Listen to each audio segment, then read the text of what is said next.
scan this. Sovi is here. Let's level up.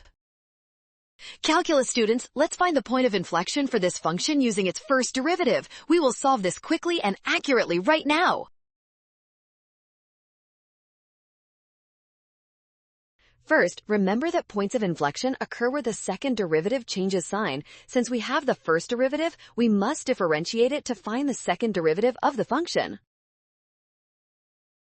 Using the product rule on x cubed times sine x, we get 3x squared sine x plus x cubed cosine x. Now we set this entire expression equal to 0. Solving for x on your calculator shows the sign change happens at 2.456. That makes option C our final winner.